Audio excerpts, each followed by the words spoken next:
Assalamualaikum warahmatullahi wabarakatuh. Berjumpa kembali bersama saya Tri Wahyuni SPD dari SMA Negeri 1 Muntok, calon guru penggerak angkatan 10. Kali ini saya tidak sendiri, saya ditemani oleh rekan kerja saya, Ibu Elnawati SPD dari guru biologi SMA Negeri 1 Muntok.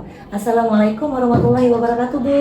Waalaikumsalam warahmatullahi wabarakatuh, Bu. Bagaimana nih Bu kabarnya, Bu? Alhamdulillah, seperti yang terlihat saya baik-baik saja dan sehat tentunya. Alhamdulillah ya Bu ya.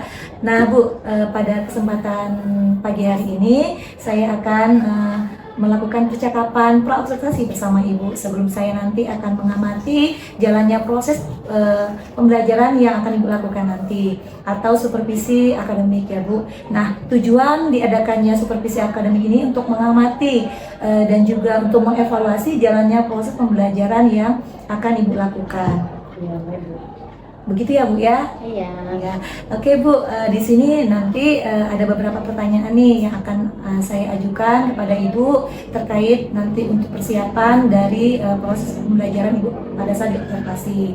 Sebenarnya Bu, kegiatan praobservasi ini adalah untuk kesiapan awal Ibu agar Ibu nanti lebih siap, lebih percaya diri dalam sebelum proses pembelajaran sehingga dapat memberikan pembelajaran terbaik bagi siswa. Ya, baik, Bu. Nah, pertanyaan pertama nih Bu. Nah, kira-kira tujuan dari tujuan pembelajaran yang akan Ibu capai itu apa Bu ya? Tujuan Baik. pembelajaran nanti? Begini, Bu Tri. Di sini untuk tujuan pembelajaran yang ingin saya capai terkait dengan pembelajaran daur hidup pada virus, yaitu pertama itu adalah siswa mampu mendeskripsikan terkait dengan daur hidup litik maupun isogenik yang benar. Itu yang pertama. Sedangkan yang kedua yaitu adalah menganalisis persamaan maupun perbedaan antara daur hidup litik maupun isogenik. Sedangkan yang ketiga yaitu adalah nanti siswa diharapkan mampu menganalisis terkait dengan bagaimana proses terjadinya daur litik dan juga isogenik. Seperti itu, Putri Wahyuni. Ya, berarti Ibu tujuannya di sini untuk adanya daur litik dan isogenik ya Bu ya, Iya. untuk menganalisis bagaimana proses daur litik dan isogenik itu sendiri. Iya. Nah, baiklah Bu nih, selanjutnya nih, kira-kira Bu, area pengembangan apa yang Ibu fokuskan nih, yang hendak Ibu capai gitu? Area pengembangannya apa saja gitu Bu? Ya. Untuk area pengembangan yang ingin saya capai nanti di sini, di mana para siswa itu akan disuruh untuk memilih strategi pembelajaran, yaitu adalah menggunakan strategi berdiferensiasi itu tentunya. Yang mana nanti siswa itu disuruh memilih belajar sesuai dengan gaya hidup mereka masing-masing seperti itu, atau gaya belajar. Nah, seperti itu. Nah, biasakan yang paling sering digunakan itu adalah secara visual dan auditorial kan. Nah, itu.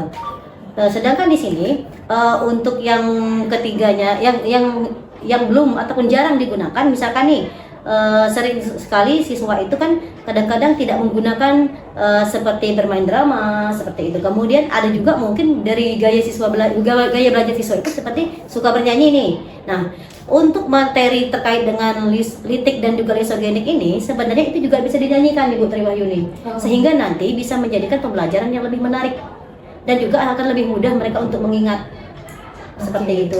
Jadi area pengembangannya tuh lebih difokuskan ke gaya belajar mereka masing-masing ya. Iya, ya? seperti Jadi itu, mereka sukanya di mana gitu ya. Oke Bu nih. Nah Bu, untuk strategi ataupun model pembelajaran dan metode pembelajaran yang ingin Ibu terapkan itu seperti apa Bu? Oke. Untuk strategi itu sendiri seperti yang saya katakan di awal tadi, itu adalah dengan menggunakan gaya belajar berdiferensiasi, di mana gaya belajar itu disesuaikan dengan kemampuan atau gaya belajar siswa itu sendiri. Sedangkan untuk modelnya nanti saya akan menggunakan model cooperative learning. Nah, sedangkan yang untuk metodenya di sini mereka bisa berdiskusi. Kemudian setelah berdiskusi mereka akan mempresentasikan nanti sesuai dengan gaya belajar tadi. Kemudian baru mereka melakukan pengamatan. Setelah itu kan pasti akan menghasilkan proyek nih. Nah, setelah melakukan proyek nanti barulah mereka akan mengeksplorasi apa yang mereka dapatkan terkait dengan pembelajaran. Berarti produk ya Bu ya nanti hasilnya. Berarti terkait nanti hasilnya ada diferensiasi produk gitu kan? Iya. Oke Bu. Nah Bu, berarti dari yang Ibu sampaikan tadi nih Bu, kira-kira media yang akan Ibu siapkan tuh apa saja ya Bu? Media pembelajaran yang akan Ibu siapkan? Ya. Untuk medianya, jelas ya kalau memang menggunakan presentasi, biasanya yang paling sering digunakan itu adalah Infocus, Bu, seperti itu. Nah, selain Infocus, ini kan ada juga gaya belajar dengan bermain drama, kemudian bernyanyi, maka itu media. Bermain peran ya, Bu, ya? Bermain peran, maka itu bisa mereka gunakan itu adalah diri mereka sendiri, seperti itu. Paling mereka akan mempersiapkan nanti alat-alat apa saja yang nanti akan mereka butuhkan. Apakah itu menggunakan spanduk, kertas, dan lain sebagainya. Sangat Seperti menarik ya, itu. Bu ya. Jadi pembelajarannya nanti akan bermain peran, jadi siswa tersendiri jadi pemainnya gitu, Bu Iya. ya. Dalam untuk pembelajaran siklus kritik dan lisogenik Iya. ini, Bu ya. Benar sekali, Bu Tri. Karena biasanya kalau mereka langsung berperan seperti ini, mereka akan lebih mudah mengingat seperti itu, Bu Tri Wahyuni. Iya, lebih enjoy gitu kan Iya. bersama dengan teman-temannya. Bisa belajar sambil bermain seperti itu. Iya.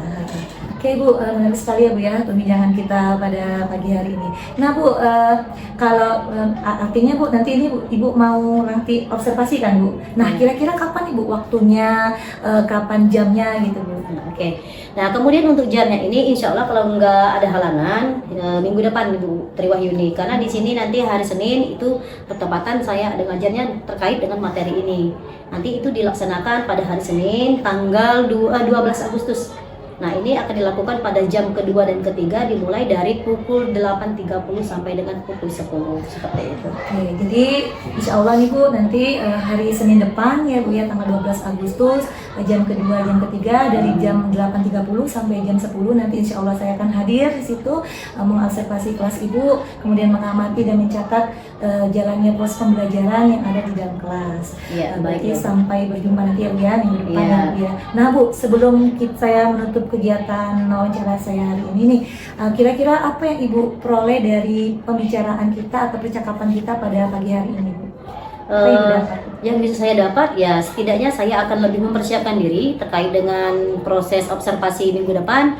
Setidaknya saya sudah tahu apa saja yang harus saya lakukan, kemudian lebih enjoy lah dalam melaksananya ke depan, sehingga ini tidak, ibaratnya ini sudah menjadi apa ya, Modal awal. modal awal untuk melakukan kegiatan observasi, sehingga nanti lebih siap untuk melakukan pembelajaran dengan baik seperti itu. Oke, Bu. Nah, saya nanti sampai berjumpa, Bu ya, kita di kegiatan observasi dan juga nanti akan ada kegiatan pasca observasi yang akan didampingi juga oleh pendamping pengajar praktik Ibu Ina Mayasari. Sampai berjumpa, Bu, di minggu depan untuk kegiatan observasi. Terima kasih, Bu, atas waktunya. Ya, Mohon maaf sama-sama. mengganggu waktunya, Bu, dan Ibu Nggak sudah mau apa-apa, Ibu berbincang Tri dengan Wahyuni. saya gitu kan, Bu. Kita akhiri saja, Bu ya, pembicaraan kita pada percakapan observasi pada pagi hari ini. Assalamualaikum warahmatullahi wabarakatuh, Bu. Waalaikumsalam warahmatullahi wabarakatuh. Assalamualaikum.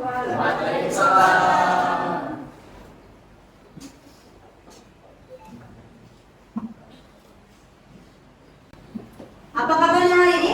Baik. Oke, jadi untuk memulai pembelajaran pada hari ini, silakan dipimpin dulu doanya. Untuk kelasnya siapa ya? Silakan Pak untuk dipimpin dulu doanya. Teman-teman, mari kita berdoa menurut kepercayaan agama masing-masing. Berdoa dimulai. Berdoa selesai. Baiklah, jadi sebelum ini kita absen dulu ya. Tapi untuk absen kita kali ini kita tidak seperti absen biasanya. Misalkan nih, aku panggil Noval, silakan saya Bu ya. Silakan kalian siapkan satu kata terkait dengan materi kita pada hari ini, yaitu adalah virus. Jadi misalkan dipanggil nama, kalian menjawab sesuai dengan kata yang sudah kalian siapkan. Oke? Oke.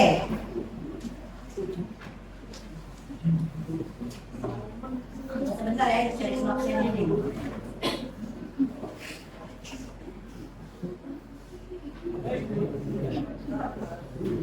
Hari ini tanggal 12 ya. Alfariza Solila Adhar. Aman adalah kata kalian yang baru. Oke. Alvin Alnanda Zahir.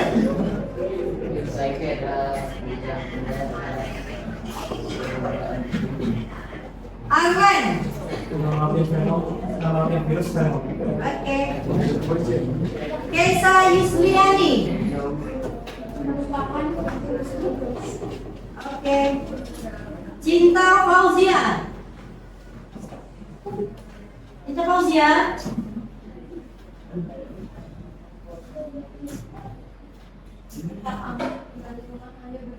Oke. Dava.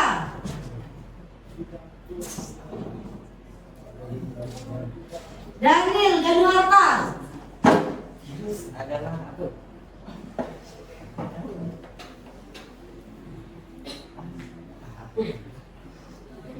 Lanjut ya, Daniel Paulian Siahaan. Mana Daniel? Ya. Dera Puspitasari. Iya. Badil Lido Saputra.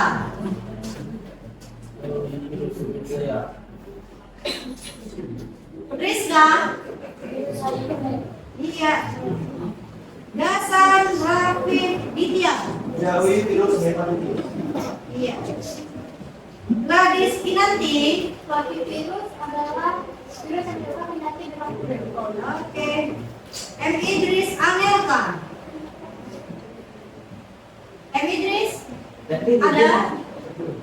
Ada ya? Nggak masuk? Mana? Masuk. Manda. Oke. Meiza Zaskia. Mirza. Sudah Wirta IP.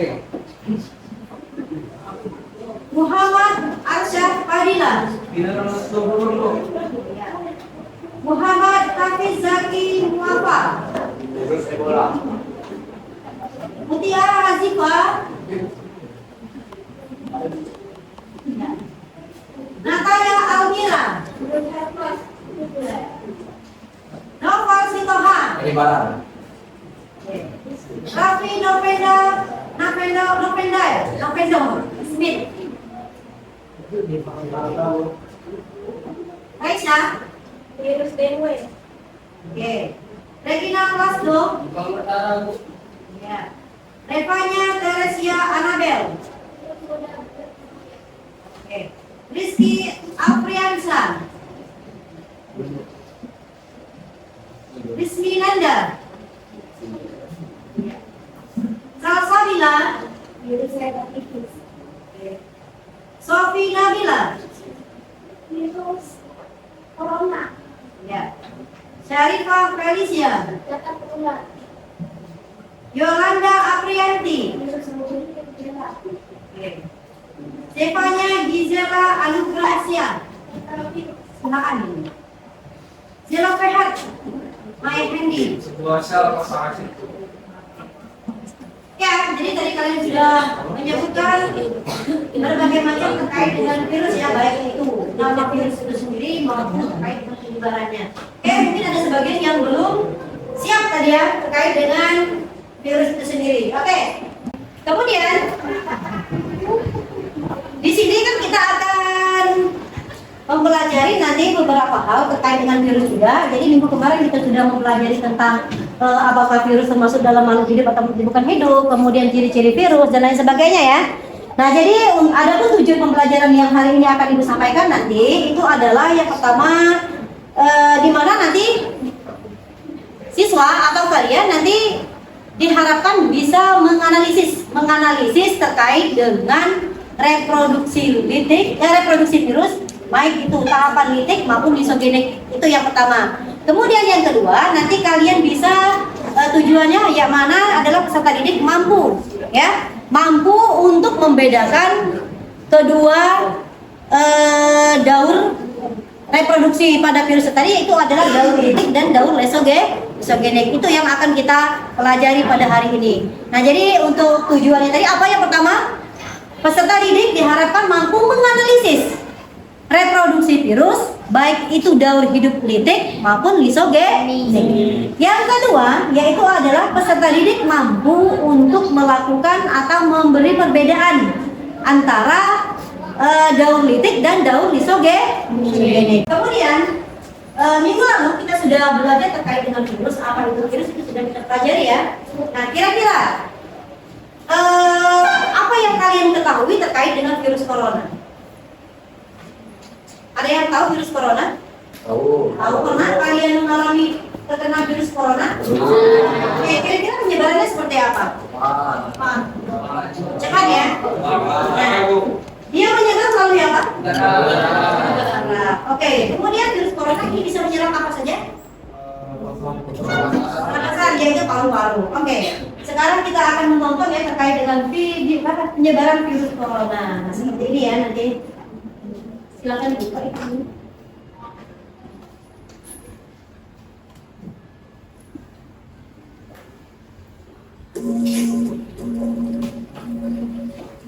Bagaimana virus corona menyerang tubuh kita?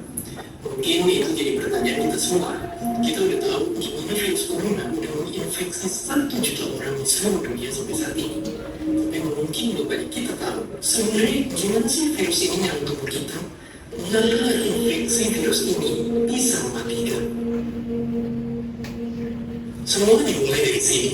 Ketika virus corona masuk ke tubuh kita dalam percikan langsung atau bersentuhan orang yang positif, baik secara langsung atau waktu kita untuk benda yang terkena percikannya dan gak cuci tangan setelahnya.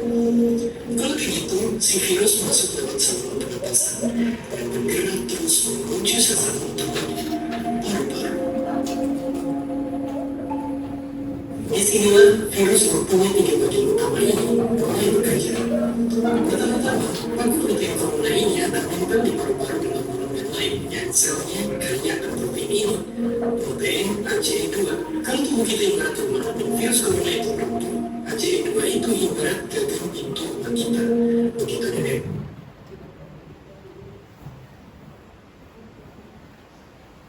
Well, perlahan tapi pasti virus ini akan kabur masuk ke dalam sel kita. Dan begitu berhasil masuk, barulah aksi sebenarnya dimulai. Di fase ini, tubuh virus corona terbuka dan sang untuk bebas.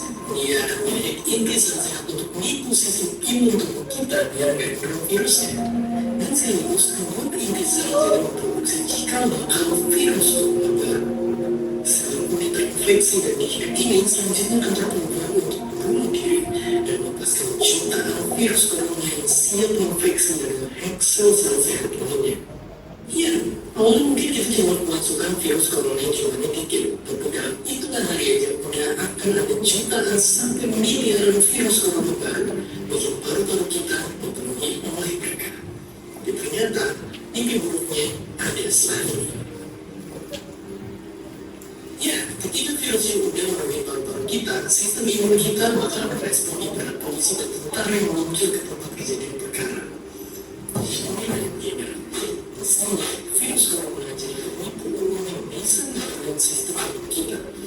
Mereka bikin sistem imun menyerang berbagai kota termasuk menyerang sel-sel sehat kita.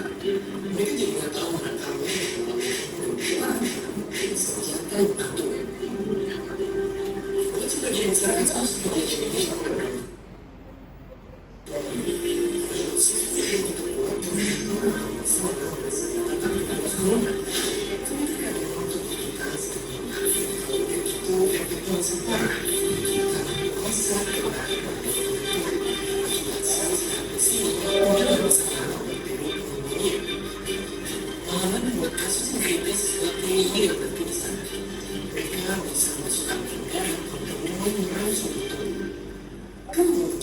kenapa saja bakal susah dan hidup kita ada di tahap yang sangat kritis.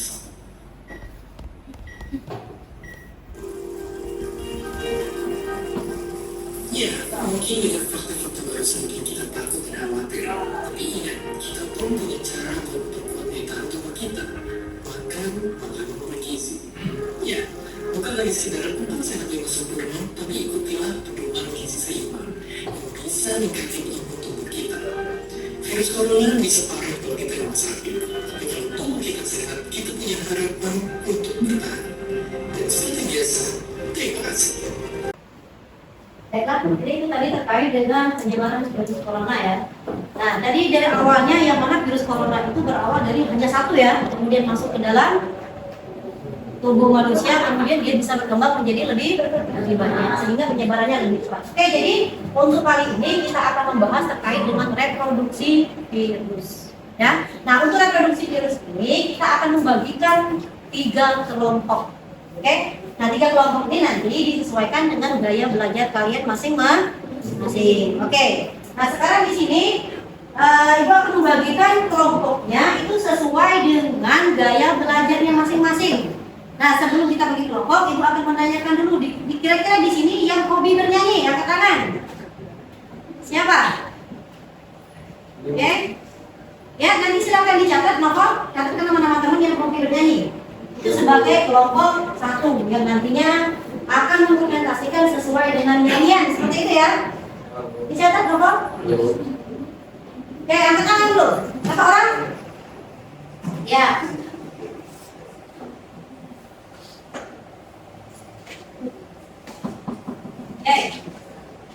Yang kedua, di sini ada yang hobi bermain konten. Ada? Konten berapa orang? 2 ya? 3, 4. Ada lagi? Yang suka bermain konten ada? 4 orang ya? Kita tampung dulu ya? Ya, kita tampung dulu. Oke, kemudian yang suka membuat model-model video dan lain sebagainya melalui PPT atau Canva ada? Canva ya? Berapa orang? Angkat tangan.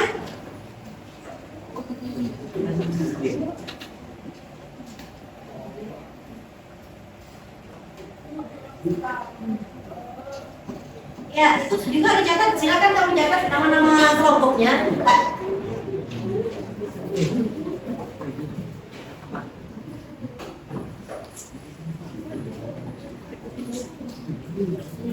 Apa kami nyanyi?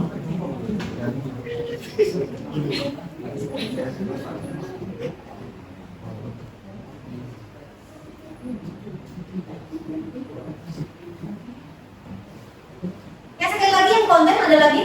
Selain 4 orang tadi yang hobi membuat konten, angkat tangan. Ya, 1. Yang tadi yang konten.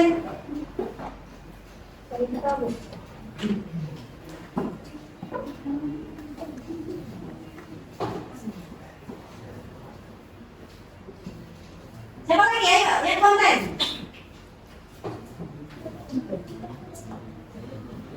Oke, jadi kita bagi kelompoknya ada 3. Di sini ada yang suka bermain konten, kemudian dengan cara bernyanyi dan juga dengan cara membuat PPT atau Canva ya. Jadi sesuai dengan kelompok kalian masing-masing, nanti silahkan kalian duduk sesuai dengan kelompoknya masing-masing. Silahkan berdiskusi materinya terkait dengan reproduksi virus ya. Jadi silakan kalau diskusi nanti mau tampilnya seperti apa, karena nantinya untuk di terakhir pembelajaran kita ada yang namanya presentasi terkait dengan tugas yang diberikan. Paham? Paham? Oke, sekarang silakan bergerak menuju kelompoknya masing-masing. Oke, yang kelompoknya ini sebutin lah. Gladys, Salsabila, Dela, Minanda, Yolanda, Zevanya, Mayedi, Noval, Dasan, Asraf, Pakcik, dan Ayah. Lalu di kelompok PPT itu ada Arlen, Mirza, Dava, Afid, Anelka, Syarifah, Sofi, Cisa, Friska, Revanya, dan Reza. Yang kelompok konten itu sisanya yang belum dapat kelompok. Jadi yang belum dapat kelompok itu sisanya di sini konten, jadi sekarang upload. Oke? Udah, terima kasih. Oke, silakan duduk sesuai dengan kelompoknya masing-masing. Jadi kelompoknya ini kelompok konten dan kelompok PPT.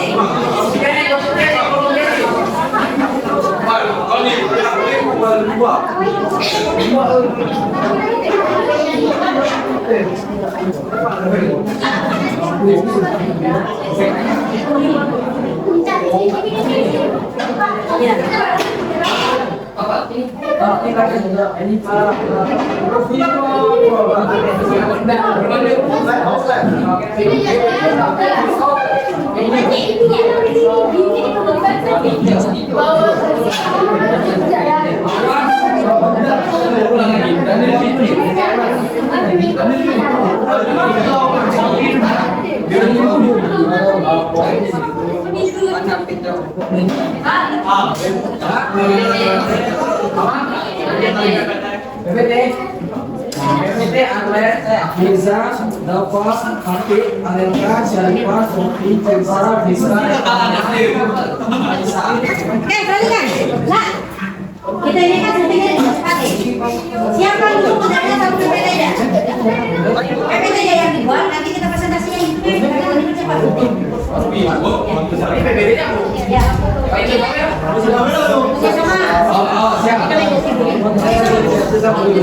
Oke, yang PPT siapkan segera ya. Nanti kita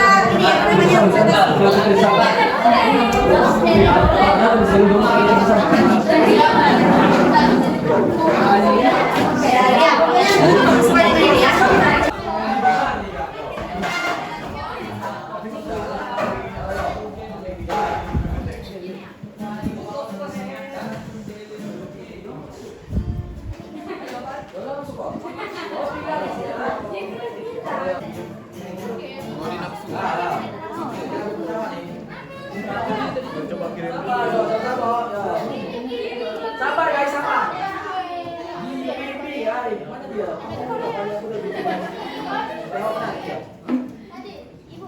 Nah, iya, ya.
Gambar virus.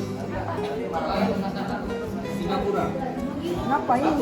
Gambar virus ya? Oh. Gambar. Nah, gue cari virus. Virus lagi. Pasti nggak iman. Ini jauh bagus kok.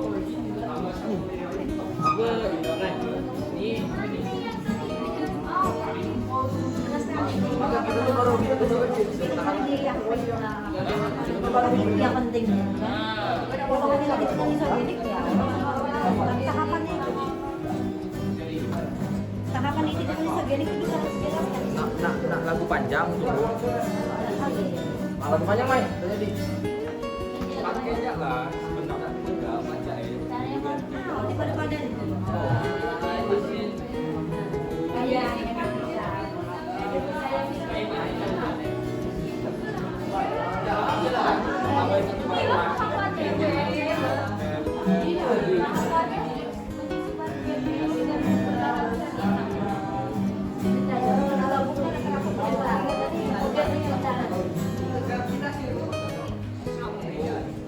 Daripada nih ya, kau cari lagu baru, aku melipar baru di dalam. ini bakal lama nih Bu Yuyun nih.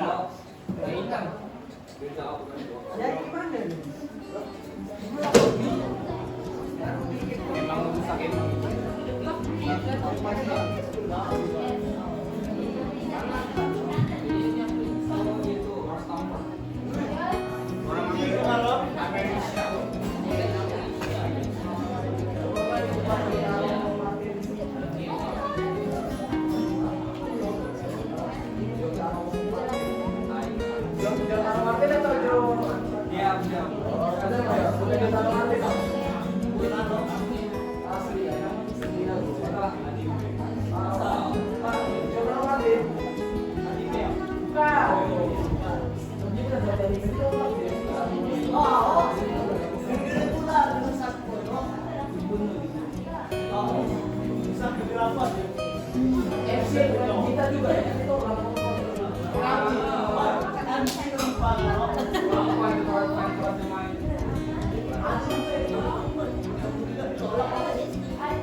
Tapi gimana?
Perhatikan, sepertinya kita sudah masuk ke tahap berikutnya ya. Ini adalah presentasi hasil dari produk yang tadi sudah kalian buat. Ada yang konten, PPT, kemudian ada juga ya dengan cara dinyanyikan.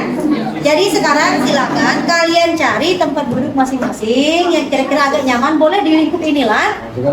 Tapi nanti kalau ketika kawannya menjelaskan sesuai dengan gaya mereka, maka tolong diperhatikan. Kalaupun ada pertanyaan-pertanyaan yang kurang jelas atau bentuk belajar yang kurang jelas, boleh nanti kalian tanyakan dengan kelompok yang bersangkutan. Paham? Oke, sekarang kita mulai dari kelompok 1 dulu ya, yang nyanyi. Kayaknya lebih menarik nih. Oke? Oke, yang nyanyi dulu berarti ya. Siap? Dia bernyanyi? Oke. Maka boleh maju ke depan, kalian perkenalkan dengan kawan-kawannya terkait dengan materi ya.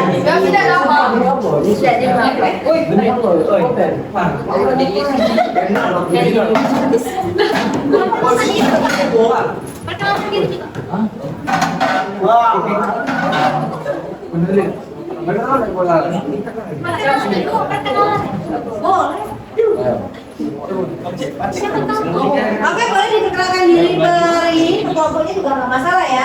Halo teman-teman semua. Halo. Kami dari kelompok 1 dengan banyaknya rekan-rekan tim kami ya. Kayaknya kalau diperkenalkan satu-satu akan memakan waktu yang banyak. Kalian bisa mengingat nama-nama kami dengan wajah kami saja.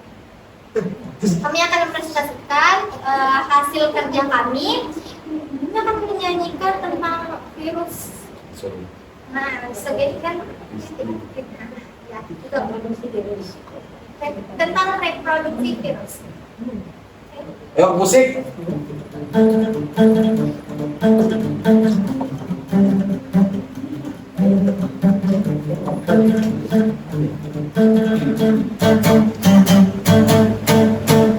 Virus mengembara satu dunia, ada 2 jenis reproduksinya, macam-macam banyak fasenya, ada absorpsi, interaksi, sintesis. Virus mengembara satu galaksi, jenis satunya ada isogenik, dan satu lagi adalah lintik, ada penyuntik, arsenik, dan juga lisis. Sekian dari kami, terima kasih. Oke, mungkin silakan ini kan kelompok-kelompok yang lain mungkin ada yang kurang jelas dari Apakah penjelasan ada tadi. pertanyaan atau apa yang bisa diberikan? Jangan kami akan menjawab dengan segenap hati. Silakan yang ingin bertanya atau ingin memberi masukan ke kelompok kami akan mengevaluasikannya menjadi lebih baik lagi. Silakan, apakah ada yang ingin bertanya? Jangan takut ya, nonton. Iya, jangan takut kok. Aku yang gigit ya. Enggak ini kok. Akan gigit semua.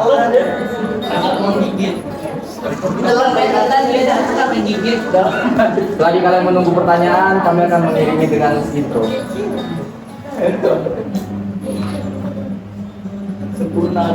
Ya, kepada saudari Cisa, silakan. Ingin bertanya apa nih? Perbedaan litik dan insulin. Litik dan insulin itu sebenarnya tidak ada perbedaan. Dia itu sama aja. Jadi saya akan memberikan sebuah contoh yang tadi saya dapat preferensi dari ibu. Jadi ibu mengatakan bahwa kalau misalnya contoh ya, ini kamu terkena corona nih. Kamu terkena corona, Sofi dan si Syarifah itu ngobrol sama kamu. Kamu ternyata mengeluarkan batuk atau batuk berdahak, itu mengarah ke teman-teman kamu. Nah, itu yang terkena virus coronanya adalah si Sofi. Kenapa kok si Syarifahnya kok nggak kena gitu? Jadi ketika kamu menularkan itu terkena cuma di satu orang, satu target, bukan dua targetnya itu. Nah, kenapa yang si Syarifah itu terkena? Itu jawabannya karena si Syarifah itu memiliki imun tubuh. Nah, si bagian Sofi ini, dia ini termasuk dalam ciri-ciri lisogenik. Nah, sementara si Syarifah itu masih litik. Jadi, ketika kamu nanti menularkannya lagi ke Syarifah, otomatis kalian berdua jadi pasangan alias lisogenik gitu. Makanya itu bukan perbedaan sih, lebih ke arah persamaan aja. Cuman kalau untuk perbedaannya itu ada beberapa, cuman kami belum masukin. Dan mungkin di next minggu depannya lagi kami akan mencoba untuk evaluasi lagi untuk lagunya. Terima kasih. Apakah ada pertanyaan lagi dari teman-teman?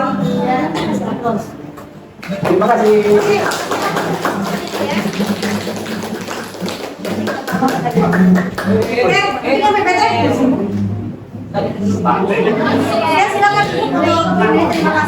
Terima kasih. Baiklah, sekarang kita akan memperlihatkan hasil presentasi dari kelompok yang PPT ya. Jadi inilah kelompok selanjutnya, yaitu adalah kelompok yang mempresentasikan terkait dengan PPT mereka, yaitu adalah menggunakan Canva ya. Silakan untuk kelompok dua untuk mempresentasikan hasil diskusinya. Terima kasih, Bu. Oke, selamat pagi teman-teman. Pagi. Oke.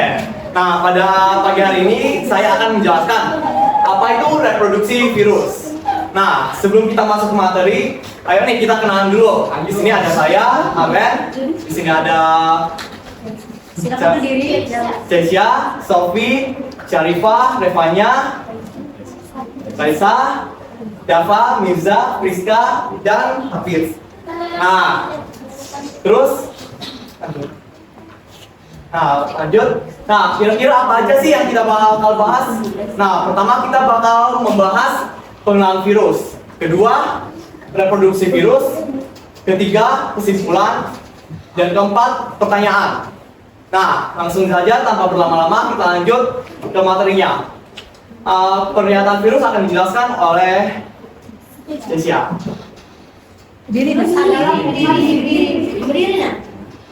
Virus adalah kuman kecil patogen yang dapat menginfeksi dan membuat seseorang sakit. Organisme ini dapat menginfeksi manusia, tumbuhan, hewan, bakteri, dan jamur. Masing-masing virus hanya menginfeksi jenis inang tertentu. Nah, lanjut ke pengenalan virus akan dijelaskan oleh Sofi. Pengenalan virus. Ciri-ciri dari virus. 1. Hanya memiliki satu jenis asam nukleat yang diselubungi oleh kapsid atau selubung protein. Asam nukleat ini yaitu DNA atau RNA. 2. Ukurannya sangat kecil, yaitu antara 25 sampai 300 nanometer. Untuk 1 nanometer sama dengan 10 sampai 9 meter. Tubuh virus tidak berbentuk sel, sehingga virus tidak memiliki inti sel, membran plasma, dan sitoplasma. 4. Hanya dapat hidup dan berkembang biak pada sel hidup atau dikenal juga sebagai parasit intraseluler obligat. Nah, lanjut. Nah, kenapa sih virus disebut makhluk hidup dan makhluk tak hidup? Nah, virus disebut sebagai makhluk hidup karena dikatakan mempunyai sebagian ciri-ciri makhluk hidup, seperti misalnya dapat memperbanyak diri dan memiliki salah satu asam nukleat, yaitu DNA atau RNA. Nah, selanjutnya, kenapa sih virus disebut sebagai makhluk tak hidup? Nah, setidaknya ada dua alasan yang menyatakan kenapa sih virus tidak masuk makhluk hidup, yaitu karena satu, virus tidak memiliki inti sel, dan virus tidak dapat bereproduksi sendiri tanpa inang. Nah, sekarang kita akan masuk tahap-tahap dalam reproduksi virus. Nah, akan dijelaskan oleh Syarifah. Tahap pertama ada tahap absorpsi, tahap penempelan virus pada sel inang. Selanjutnya tahap pematangan, tahap pembuatan dan perbanyakan struktur tubuh virus. Tahap lisis, tahap pemecahnya sel inang sehingga virus baru dapat keluar dan siap menyerang sel inang lain. Tahap sintesis, tahap perbanyakan genom materi genetik virus dengan menggunakan bahan utama materi genetik sel. Oke, nah setelah sampai di sini, nah saya punya dua pertanyaan nih buat teman-teman. Nah, Oke, baiklah, silakan kasih aplaus untuk kelompok ini.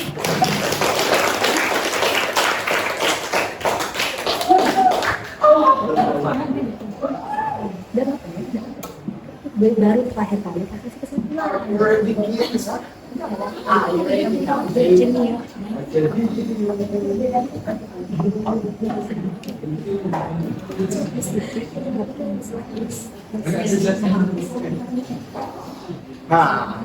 nah sekarang ayo kita main.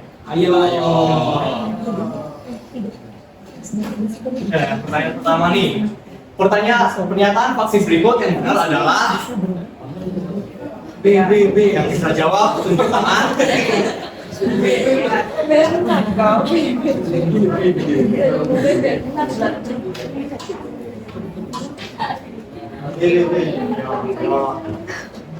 Angkat tangan ya. Boleh angkat tangan bagi yang ingin menjawab pertanyaan dari kelompok ini. Boleh angkat tangan, jangan main keroyokan. Oke, silakan. Boleh ya angkat tangan. Ada yang berani menjawab?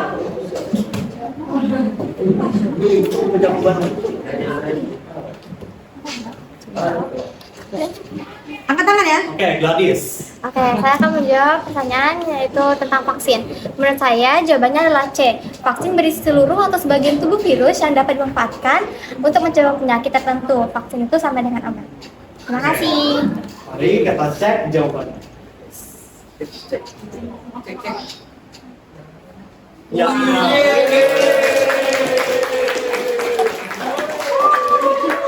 Oke, lanjut ke pertanyaan terakhir. Nah, virus bukan merupakan sel karena tidak mempunyai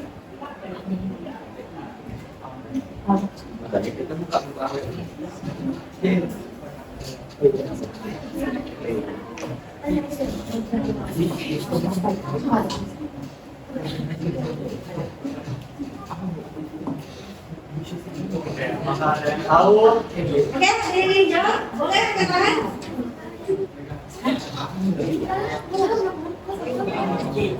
Oke, silakan Empal. Virus bukan merupakan sel karena tidak mempunyai organel. Oke. Marilah kita cek jawabannya. Benar sih.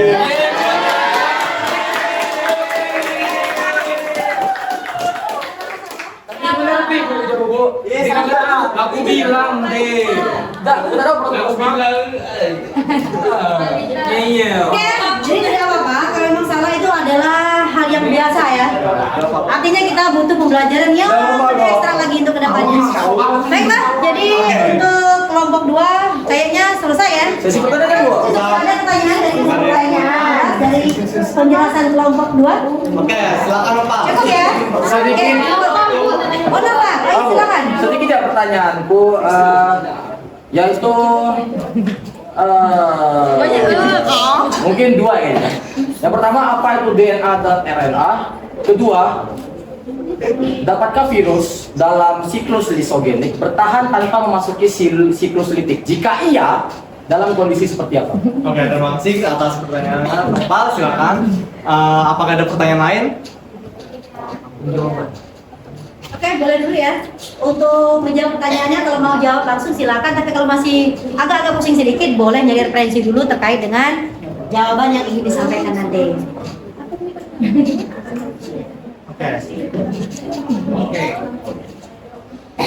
Ya, pertama saya akan menjawab pertanyaan apa dulu, apa itu DNA dan RNA. Nah, DNA sendiri adalah singkatan dari desoribonucleic acid atau asam deoksiribonukleat. Sedangkan RNA adalah ribonucleic acid atau asam ribonukleat. Keduanya dapat berperan dalam informasi genetik dan peranan struktural. Yang kedua apa tadi soalnya? Dapatkah virus dalam siklus lisogenik bertahan tanpa memasuki siklus lipid? Jika iya, dalam kondisi seperti apa? Oke. Silakan izinkan kami untuk diskusi terlebih dahulu. Oke.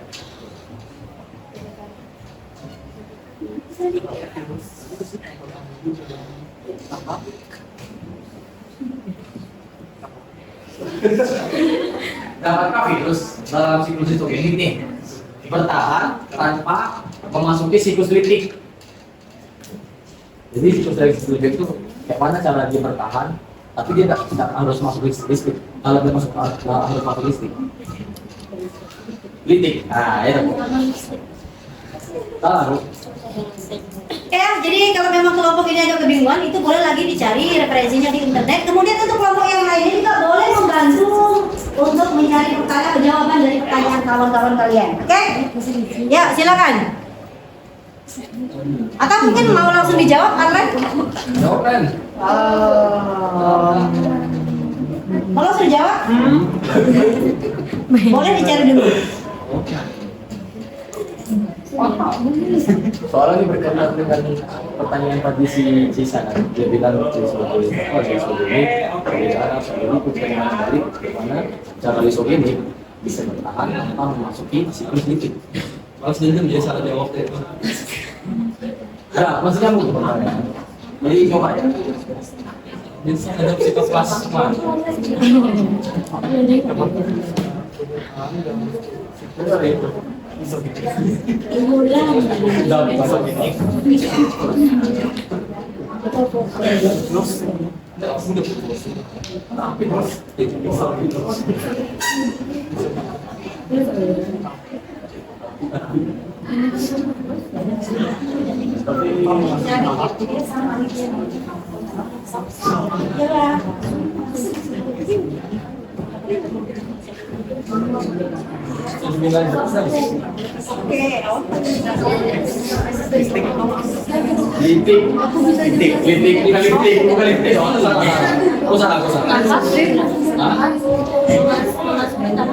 Dapatkah virus dalam siklus lisogenik bertahan tanpa memasuki siklus lipid? Jadi virus siklus lisogenik ini bisa tak dia bertahan, tapi tanpa masuk virus tanpa dimasuki sama siklus lipid, gitu.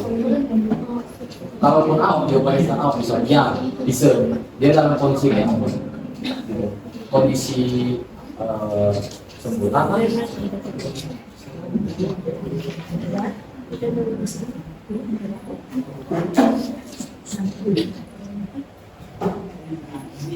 Oke. Karena kami sepertinya tidak tahu apakah ada yang mau bantu, Bu Yana misalnya. Nanti ya, kita cari dulu terkait dengan jawaban yang ditanyakan oleh kawan-kawan kalian tadi. Hal itu konten,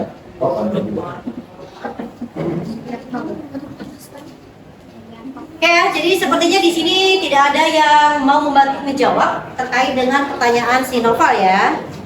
Oke, jadi sebelum kita menjawab pertanyaan si Noval tadi, kita cari dulu gambar terkait dengan reproduksi virus baik itu litik maupun lisogenik ya.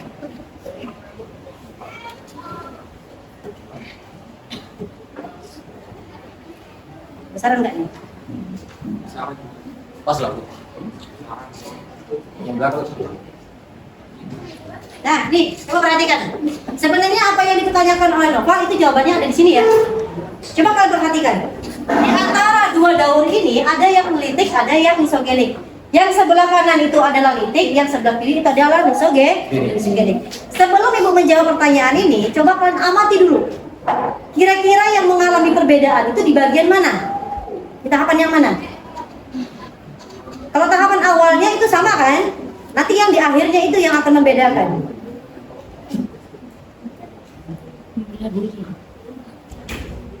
Di tahapan mana yang berbeda?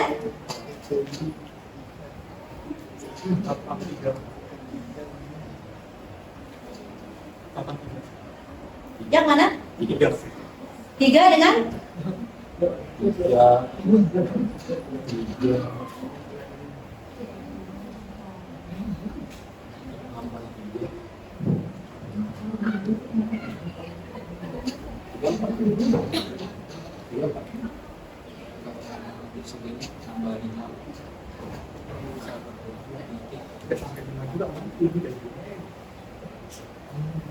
Dan cara kasih saya.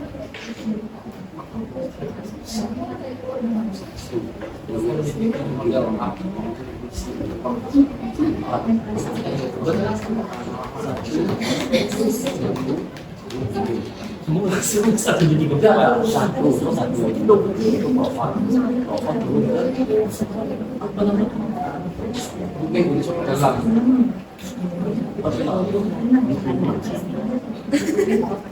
baru gambar ringan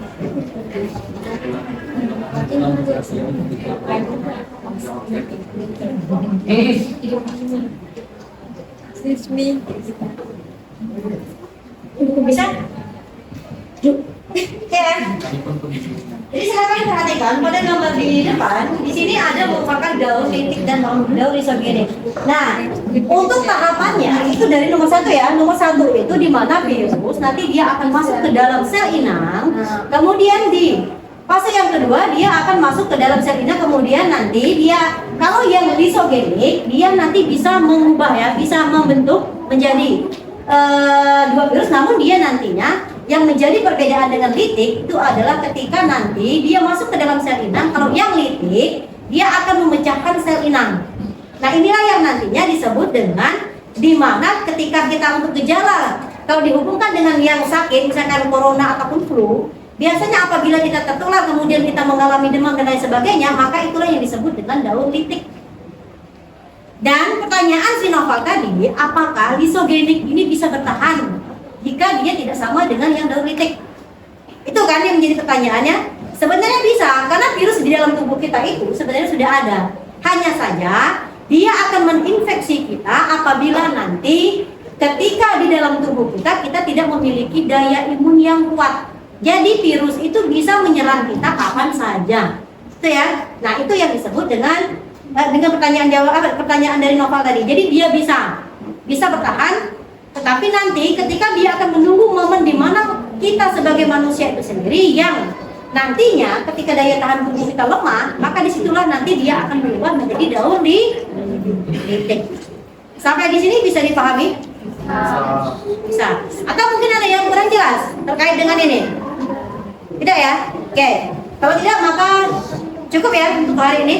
Jadi apa yang bisa kita ambil dari kesimpulan pembelajaran pada hari ini? Jadi virus itu memiliki dua macam tahapan reproduksi. Yang pertama yaitu adalah litik, yang kedua lisogenik. Kemudian perbedaannya pada apa?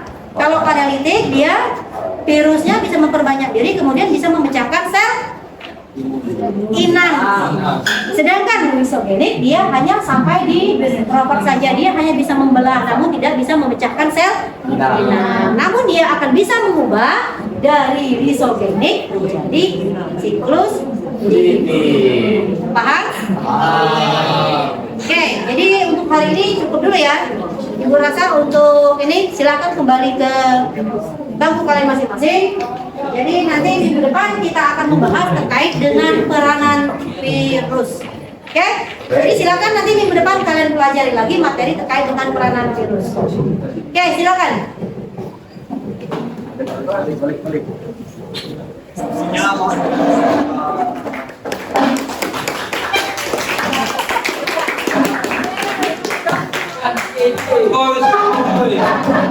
Oh.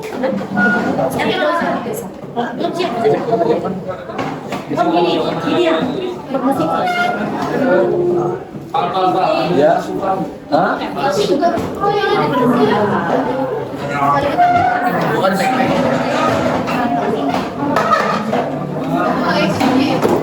Santai udah.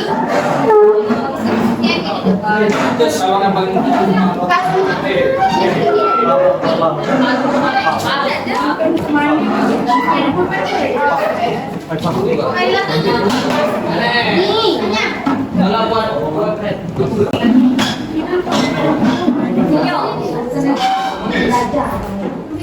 Oke, jadi perhatikan. Jadi untuk pelajaran kita hari ini selesai ya. Jadi terkait dengan reproduksi itu sudah selesai. Jadi jangan lupa minggu depan silakan kalian siapkan materi terkait dengan peranan virus. Ya, jadi Bu rasa cukup dulu. Ibu akhiri. Wassalamualaikum warahmatullahi wabarakatuh. Waalaikumsalam warahmatullahi wabarakatuh. Assalamualaikum warahmatullahi wabarakatuh. Berjumpa kembali bersama saya Triwahyuni SPD, calon guru penggerak angkatan 10 dari SMA Negeri 1 Muntok. Saya masih ditemani oleh rekan kerja saya, Ibu Elnawati, dan juga saya ditemani oleh Ibu Guru Pengajar Praktik, Ibu Rina Mayasari SPD, pendidikan calon guru penggerak angkatan 10. Assalamualaikum warahmatullahi wabarakatuh, Bu Rina. Waalaikumsalam warahmatullahi wabarakatuh. Apa kabarnya nih Bu Rina dan Bu Elna? Alhamdulillah, kabar baik dan sehat selalu. Baiklah, pada kegiatan kali ini saya akan melakukan kegiatan percakapan pasca observasi bersama dengan Ibu Elnawati setelah kita melewati dari mulai pra-observasi dan juga kegiatan observasi. Nah Bu, di kegiatan pasca observasi ini Bu Elna saya ingin menanyakan bagaimana perasaan Bu Elna terhadap kegiatan observasi yang telah dilakukan kemarin. Bagaimana perasaan itu? Ya, perasaan saya ya tentunya Ibu Triwahyuni ya, walaupun kita memang setiap harinya mengajar, tapi ketika sudah berada di kelas dan diawasi, tentunya pasti ada rasa deg-degannya ya, Ibu Triwahyuni. Ya, walaupun memang kemarin ada beberapa kendala terkait dengan itu, namun alhamdulillah berjalan dengan lancar seperti itu. Berjalan lancar Bu ya? Ya, Jadi lancar. happy ya Bu? Insya Allah happy. Kalau melihat dari kejadian yang kemarin ya, Ibu Triwahyuni ya. Alhamdulillah. Nah Bu, saya minta nih Ibu ceritakan kembali nih kira-kira apa fokus pengembangan kemarin yang telah Ibu lakukan pada saat kegiatan observasi pembelajaran. Ya. Fokus pengembangan saya kemarin itu terkait dengan strategi ya di strateginya yang saya fokuskan. Nah biasanya kan kalau kita mengajar seperti kurikulum yang sebelumnya, kita mengajarnya ya seperti kalau presentasi yang tinggal anak buatnya PPT, kemudian presentasi seperti itu saja. Nah untuk sekarang kemarin saya mengembangkan strategi pembelajarannya dengan cara gaya belajar siswa seperti melakukan berdiferensiasi seperti itu. Nah kemudian di kegiatan tersebut saya mengelompokkan siswa itu berdasarkan gaya belajar mereka. Misalkan contohnya seperti ada salah satu siswa ataupun kelompok yang menyukai kegiatan konten seperti itu. Jadi saya mengelompokkan sesuai dengan kebutuhan mereka seperti itu. Kemudian kemarin juga saya mengelompokkan pembelajaran mereka yaitu dengan cara ada yang hobi bernyanyi kan tentunya. Jadi mereka dikelompokkan ke kelompok yang suka bernyanyi seperti itu Ibu Triwahyuni. Jadi Ibu fokus pengembangannya tuh di gaya belajar mereka, ada yang buat konten, Bu ya untuk produknya ya. Kemudian juga ada yang buat PPT, dan juga ada yang bernyanyi gitu Bu. Iya, bernyanyi Nah, seperti itu. kira-kira Bu pada saat proses pembelajaran kemarin, observasi kemarin, ada nggak nih Bu hambatan atau kendala yang terjadi di pada saat observasi?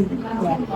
Tentunya pasti ada ya Bu Triwahyuni ya, karena biasanya kalau untuk kegiatan yang kemarin itu kalau terlihat sekali ya, karena mungkin ini bertepatan dengan PHBN sehingga anak-anak tersebut ya mungkin agak kurang persiapan seperti itu. Kemudian mungkin juga mereka karena kecapean juga, sudah sering latihan dan lain sebagainya sehingga pas pembelajaran mereka sudah merasa lelah seperti itu Bu Triwahyuni, sehingga kurang maksimal teman pembelajarannya. Ada yang masih kurang aktif dalam berdiskusi, kemudian ada beberapa siswa juga ya mungkin karena capek tadi ya sehingga mereka kurang konsentrasi.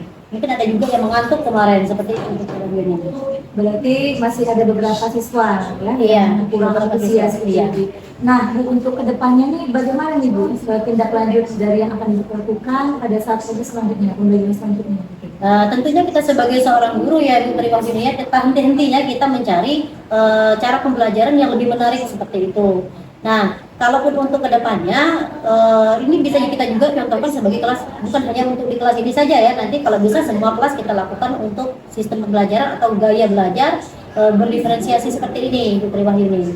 Itu atau mungkin bisa juga nanti kita mengembangkan dengan pembelajaran yang lainnya seperti bermain game dan lain sebagainya seperti itu.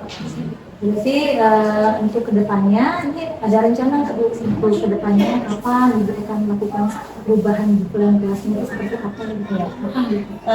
Untuk waktunya ini kita tidak bisa memastikan kapan, tapi intinya seperti ini Putri Wahyuni ya. Kalau melihat yang observasi kemarin itu kayaknya agak menarik nih untuk dikembangkan lebih lanjut. Jadi dalam arti kata ini sebenarnya bisa kita lakukan setiap saat Ibu Putri Wahyuni.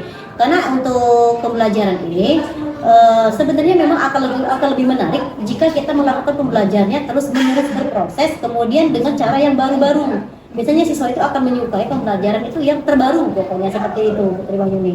Karena siswa itu akan merasa bosan kalau kita menyampaikan pembelajaran itu hanya dengan strategi yang sama seperti itu. Jadi nanti disesuaikan dengan kebutuhannya, mau seperti apa. Jadi berarti akan lebih secepatnya. Iya, secepatnya.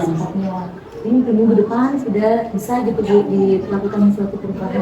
Insya Allah bisa Putri Wahyuni. Tunggu Ibu cerita-ceritanya nanti dari cerita aplikasi nanti Ibu akan lakukan setelah dari pembelajaran di sini kan Bu ya. Mudah-mudahan nanti apa yang Ibu inginkan, apa yang Ibu dapatkan nanti ke depannya akan terrealisasi dengan baik dan pembelajaran Ibu menjadi lebih baik dan lebih baik dari yang sekarang. Amin. Harapan saya sih seperti itu juga sama Putri Wahyuni. Namanya juga kita sama-sama belajar Bu ya. Guru juga belajar terus kan Bu. Setiap hari harus belajar menambah ilmu agar semua proses menjadi lebih baik pada saat apalagi proses pembelajaran. Ya, benar sekali Putri Wahyuni. Terima kasih Bu, kegiatan kita pada aspek selesai pada aspek aplikasi. Saya minta kepada Ibu PP untuk memberikan tanggapan dan juga ataupun kembali terhadap kegiatan pasca observasi yang telah kami lakukan bersama. Terima kasih Bu Wahyuni, terima kasih Bu Erna. Dari apa yang saya amati dan saya lihat bahwa proses yang sudah dilakukan, yaitu baik itu sebagai coach maupun juga sebagai coachee, itu sudah berjalan sesuai dengan alur kita gitu ya.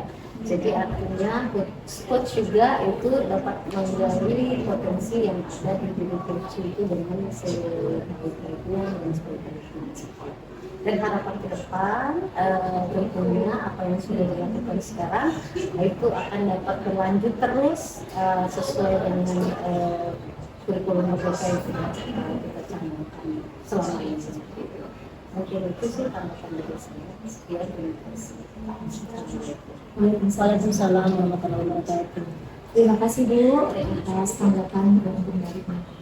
Baiklah, demikianlah kegiatan pasca observasi yang telah kita lakukan bersama dengan guru yang telah diobservasi. Sampaian supervisi akademik ini dimulai dari kegiatan pra-observasi, observasi, dan juga kegiatan pasca observasi telah selesai kita jalankan. Oke, baiklah, saya akhiri kegiatan pada percakapan kali ini dengan mengucapkan wabillahi taufiq wal hidayah. Wassalamualaikum warahmatullahi wabarakatuh. Waalaikumsalam warahmatullahi wabarakatuh. Terima kasih Bu.